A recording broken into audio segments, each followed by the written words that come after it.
याद रखना आप ये बात। सर मस्जिदों पे तो खुदाई शुरू हो गई है, हमले किए जा रहे हैं, अगर गुरुद्वारे पे आ गया तो सिख समुदाय। देखिए एक छोटी सी बात याद रखिए, आज अगर ये मस्जिदों पे हो रहा है तो कहीं ना कहीं मुस्लिम संगठन की कमी है।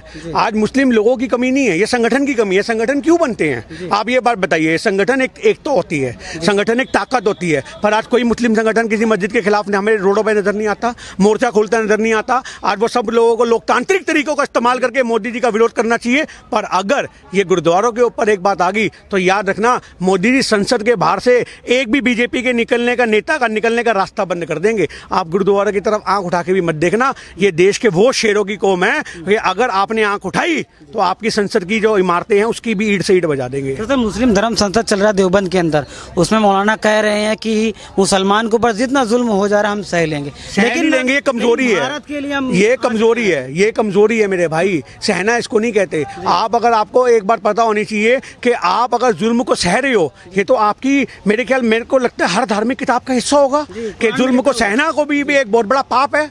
आज अगर आप जुल्म को बर्दाश्त करो तो ये भी एक बहुत बड़ा आपसे वो हो रहा है, जुल्म है। तो आज ये चीज समझने की जरूरत है कि मुस्लिम संगठन के जो बड़े बड़े लीडर हैं उनको ये डर है कि हमें भी जेल में डाल दिया जाएगा, और इसलिए वो लगातार लोगों से शांति बनाने की बात करते हैं। अरे हम कौन सा कह रहे हैं मुस्लिम संगठन तलवार निकालो, हम कौन सा कह रहे हैं बम निकालो। अरे सड़कों पर तो निकलो, झंडे तो उठाओ हिंदुस्तान के, जगह जगह तिरंगा यात्रा तो निकालो, अपनी एकता का परिचय तो दो। हम तुम मुस्लिम संगठनों से ये नहीं कह रहे कि तुम तलवार निकालो, तुम बम उठा लो और मस्जिदों के सुरक्षा के लिए बम मारो जगह जगह। पर मस्जिदों की सुरक्षा के लिए धर्म गुरुओं को आगे आना पड़ेगा, सड़कों पे लेटना पड़ेगा, लोकतांत्रिक तरीकों का इस्तेमाल करना पड़ेगा, संविधान के हिसाब से विरोध करना पड़ेगा। गांधी जी की आत्मा उनके अंदर आनी चाहिए, मुस्लिम संगठनों के अंदर, तब देश की मस्जिद बचेगी, तब देश का भाईचारा बचेगा। पर वो मुस्लिम संगठन डरपोक हैं।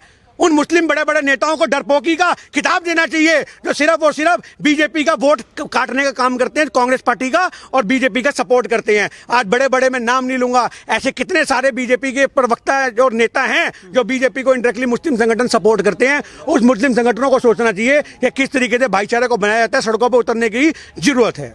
सर ये जो चल रहा है मस्जिद को लेकर, ये आखिर बंद कैसे होगा? ये बंद ऐसे होगा जब मुस्लिम संगठन और हर आम आदमी सड़कों पे उतरेगा। और ये सिर्फ मुसलमानों की बात नहीं है, ये सभी धर्मों के लोगों को। आज बहुत सारे, आपको पता होगा, हिंदुस्तान के अंदर अगर 135 करोड़ की आबादी है तो उसमें 20-50 करोड़ वो भी लोग हैं जो सेकुलर सोच रखते हैं। उन सेकुलर सोच वाले लोगों को आपको साथ लेना पड़ेगा।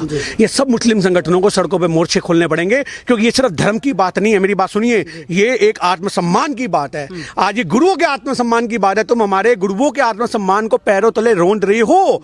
तुमने मोहम्मद साहब के बारे में बोला, कभी तुम सिख गुरुओं के बारे में बोलते हो, कभी तुम हिंदू गुरुओं के बारे में बोलोगे। ये क्या कर रहे हो मोदी जी? अगर बोलना है, अपना मुंह खोलना है आपके नेताओं को, तो एक प्रेस कॉन्फ्रेंस करो और बताओ तुमने लॉकडाउन का 20,000 करोड़ रुपए जो हजम किया वो कहां गया। तुम ये जो बना